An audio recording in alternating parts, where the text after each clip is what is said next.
This is everything I eat in a day as a home cook living and working in New York City. I'm Kara, I work for myself, and I am a rare New Yorker who cooks almost every meal I eat. Come spend a very normal day at home with me. All right, I am starting the day by making some coffee. I usually drink just 1 cup of coffee a day and then sort of sip on it all day long, even as it gets cold. We don't really have room for a coffee maker, so I've always just been a pour over kind of girl, especially since I only drink 1 cup of coffee. I just got this new gooseneck tea kettle. It's from Hario. I'll leave a link in the description. We had a fellow stovetop tea kettle for years, but we kept it on the stove and it was just so impossible to clean with oil splashing onto it while we cooked. So this new kettle we are keeping on the counter on a heating pad. I'm on the hunt for like a really beautiful trivet and have some cute ones starred on eBay. I just need to pull the trigger. So I am grinding these beans in a burr coffee grinder. For pour over, I ground them on like 18 on the Baratza Encore coffee grinder. I keep our whole coffee beans in this airtight jar and grind them myself.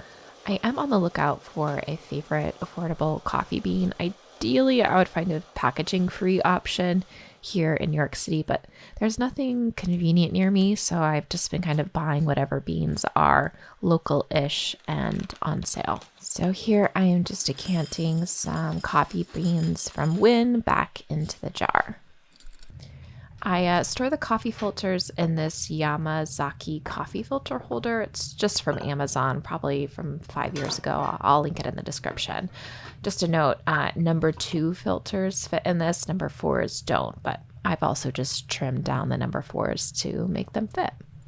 To make the pour over, I follow directions that I probably read in 2012 on Stumptown Coffee's website. I lived in Portland, Oregon at the time. And I've just never stopped making coffee this way. I don't know if these little things make a big difference, but you know, we love a ritual. So first I wet the filter with water and I dump any water that drips into the mug back into the sink. And then I pour in the freshly ground coffee beans. Once the water reaches temp from the tea kettle, which I believe is about 205 for coffee, I pour in enough hot water to cover the ground beans, and then I let it sit for 30 seconds. I don't know, guys, whether this matters. I don't know. I think it has something to do with reducing the acidity in the beans. Anyways, once that 30 seconds is up, I pour in the rest of the water in a circular motion and then let it drip until it is ready. One thing I noticed after I bought this new tea kettle is that it doesn't have a temperature gauge, so that's unfortunate. I really like how it looks though, and both my husband and I like the hand feel, if you will, of pouring it, so I'm obviously going to keep it. My husband has only recently become a coffee drinker, so he gets the dregs of my pour over in the morning, and then usually later in the day he makes himself an espresso on our cute manual espresso maker, which I can make a video about soon if you're interested. Let me know in the comments. My most boomer attribute is that I drink half and half in my coffee. I think black coffee is just too intense, and I don't typically like flavored or sweet coffee. So right now, since we're not getting our CSA, I'm just buying organic half and half from the grocery store. But during our CSA months, we get a half gallon of non-homogenized whole milk each week. And I usually pour some of that off into a jar and use that as an approximate half and half. For breakfast, I am making a very typical breakfast of mine, egg tacos. These eggs are from Farm to People and are pasture raised. Farm to People is essentially a delivery farmer's market here in New York, and I really trust their sourcing. I try not to buy eggs from the grocery store and try to buy them directly as I can from a pasture raised egg farm. So I scramble the eggs. I typically make 3 eggs for 2 tacos, but my husband wanted some scrambled eggs, so I made 2 more, 5 total.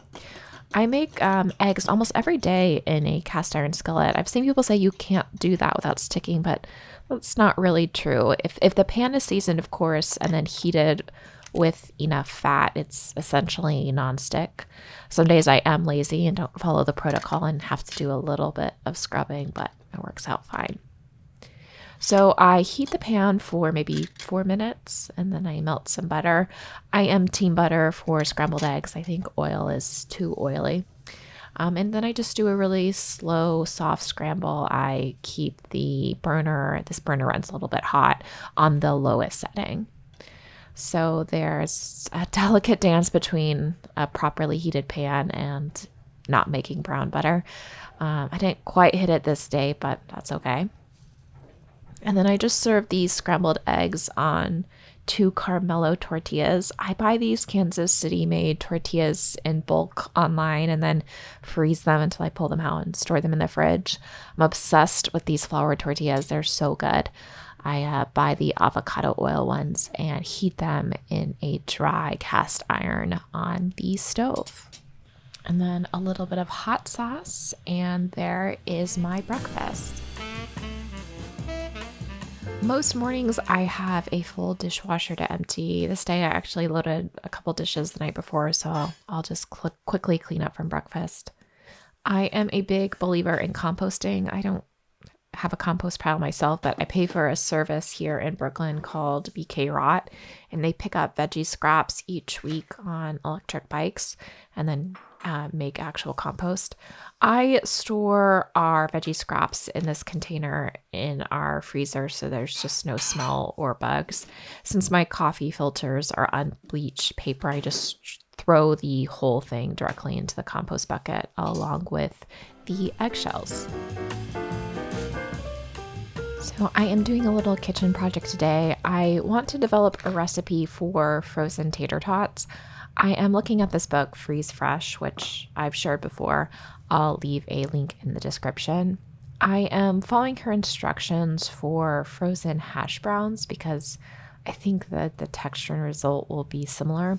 So I bought russet potatoes for this experiment because I assume that's what tater tots are made from, but she actually suggests a waxier potato than russet for hash browns. So I'm going to try that next time because I did think that the russets were a little mushy for tater tots.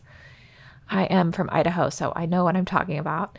Anyway, she suggested boiling the potatoes whole, unpeeled, and then cooling them completely in the fridge before moving on. So I'm doing that first thing so that later in the day I can test out some directions with the cooled potatoes. All right, I squeezed in a workout, an at-home Pilates class, and now I'm going to have some lunch. First, I'm going to make a smoothie. I am using a frozen fruit blend, also from Farm to People. The brand is Seal the Seasons. This is the cherry berry blend. If I had a deep freezer, I would definitely try to freeze fruit myself and reuse any kind of plastic I used. I don't have the space though, so I'm just accepting the plastic waste that comes from these. So my smoothie recipe is frozen fruit, Pro Mix vanilla protein powder, Pro Mix creatine powder, which we talked about in my last video, hemp seeds, water, and a pinch of salt. I'm taking a break from making yogurt right now, but I usually add yogurt whey as well. So I'm just going to blend that up and sip on it while I make lunch. Lunch today is very simple and very work from home friendly, and it is a sauerkraut grilled cheese. I am using bread from Saragina Bakery that got a little bent in the fridge. Some Cabot cheddar cheese. Cabot is typically my go-to grocery store cheese. I try to only buy it when it's on sale. And then QP mayo. I am a mayo girl when it comes to grilled cheese. It doesn't burn as quickly as butter does. So I'm going to mayo both sides and then start the grilled cheese in a cold pan on the lowest heat setting. It takes a bit, but it's worth it to me. Before I put the grilled cheese top on, I add some sauerkraut in between. This is kind of my attempt at making this a little bit healthier. I've been liking the sauerkraut from Real Pickles, and then I'm just going to get this really crispy. It came out a little rustic, but it was a great lunch paired with the protein smoothie. I took a little break to go on a walk to the library to pick up my library holds, and then I popped into Saragina Bakery again and picked up this sesame baguette to go along with dinner. Okay, so I had this bag of sunflower muffin mix in my pantry. This is from Hudson Valley Cold Press Oils. It is gluten-free. It uses rice flour, sorghum flour, and sunflower flour. Say that 10 times fast. I want to start baking with more unusual flours, so let's give this a try. I realized that I only had one egg left, so I decided to make a flax egg, which is just flax meal and water. I had to Google how to do that really quickly, and it's just combining water and flax meal and letting it sit for a couple of minutes. I made a couple mistakes here. I missed in the instructions to first combine the wet ingredients and then add the dry ingredients. I also used half and half instead of milk. And then for my inclusions, I used some frozen blueberries. These had been in the freezer for far too long. They were very frostbitten. These are also from Seal the Seasons. I was able to pop the ice off the blueberries actually really quite easily, so I spent a minute doing that. All of those things combined with this being gluten-free. The muffins came out a little funny looking. Not a lot of rice, but I thought they tasted good. My husband, Skylar, though, he really loved them. He kept telling me how great they were. So I might try this again and actually follow the directions and see how they come out. So after that, I went ahead and started dinner. I love making dinner earlier in the day. I am following a recipe from New York Times Cooking called Spicy Peanut and Pumpkin Soup, which I'll leave a link in the description. I realized I was out of yellow onions and then my red onions had gone bad. So I do have this jug of dried cooked minced onion that, again, I need to use up. So I'm going to use that as my onion base.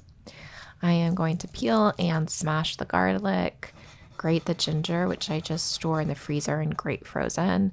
And then from last week's video, I'm going to use the squash puree we made together instead of canned pumpkin. I'm not going to bother thawing it out. I'm just going to throw it into the pan with the softened garlic and let it thaw that way. I also don't have a habanero or bird's eye chili, but I do have this ancho habanero spice blend from Queen Majesty. I love Queen Majesty's hot sauces, so I'm going to use that as instead. I really like what this added. It's a blend and it has lemon peel, ginger, and cinnamon in it as well. So I just really liked the warming effect that it gave the soup. I then added canned coconut milk and agave and some of my homemade peanut butter into the soup. Oh my God, this was so good, so simple, but really comforting. I will absolutely make this soup again. I dipped the Saragina baguette into it and it was so delicious. Okay, the last task of the day, I am going to finish my tater tot experiment. The Freeze Fresh book recommended shredding these with a box grater. I had it in my mind that the food processor would be way simpler, but I listened begrudgingly and oh my God, she was right. It was really easy.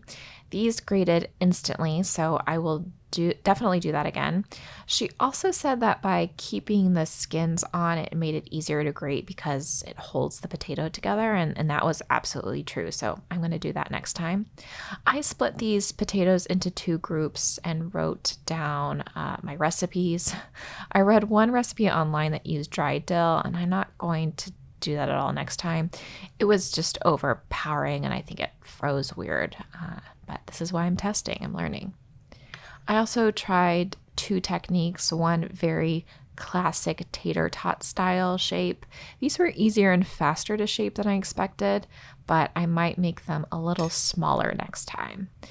And then for the second style, I did it more like a little puck or a little hash brown puck by flattening and then using a bench scraper to score a grid so that I could break them into pieces easier. I went ahead and flash froze those on the sheet pan silicone liner, and then a few hours later I put them in the freezer in some freezer bags.